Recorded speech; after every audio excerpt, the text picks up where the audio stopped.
Hi, welcome back, my dear student. In this lecture here, we're going to test our code to see if it works because we wrote a lot of code here, a lot of lines, and we don't know if it works, all right? So we need to make sure that it works before we continue. We don't want to write, you know, 30 more methods and then find out that our instantiation method did not work. And this is one of the most important things that we got in our code right now and that we will have, all right? So let's make sure the way we make sure that this works is by actually making this public and calling it from this side right here. So let's just make it public for now, all right, because it's private. We won't be able to use it unless we name it public. And we also need to put a parameter here, and that parameter is going to be found user, all right?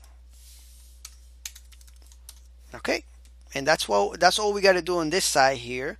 All right, on this side right here, all right, we need to make a variable and we're gonna call it statically because it's a static method, all right, just like we did on above here. And it's called insta, and let's just copy that name of that method right here and let's just paste it right here. There we go. And why you think we're gonna pass it in? Because we have to pass it a parameter so it goes into the database, right? Well, this is what we're getting from the database right here, from the table. That's what we are going to be passing in. All right, the user, right? Found the user, found the array. We're gonna pass it in. Once we pass in that array, all right, that result set is gonna come here. Is going to instantiate the object, and then it's going to get each of those columns, or you could say array values, and assign it to our different object properties, and then it's going to return that object to us. All right, that's it. That's all we got to do here. And if you come back here and click enter, you can see that we still have that number 2 there, and we can change it and show you that it works by saying username. There we go. You see that?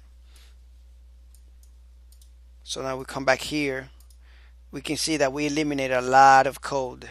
All right, so this is looking a lot better now. Now we won't be able to do this on this lecture here because it's gonna get long, but on the next lecture we are going to be doing this in a loop. I think it's actually a lot better to do it in a loop than to do it here, because imagine if we had a table with 20 columns, we will have to do this individually one by one. That would be very tedious. All right, so on the next lecture we're going to use a for each loop. We're going to loop through the array, right, and we're going to assign the values to our object properties. We're going to assign those values and make them object property. We're going to do this.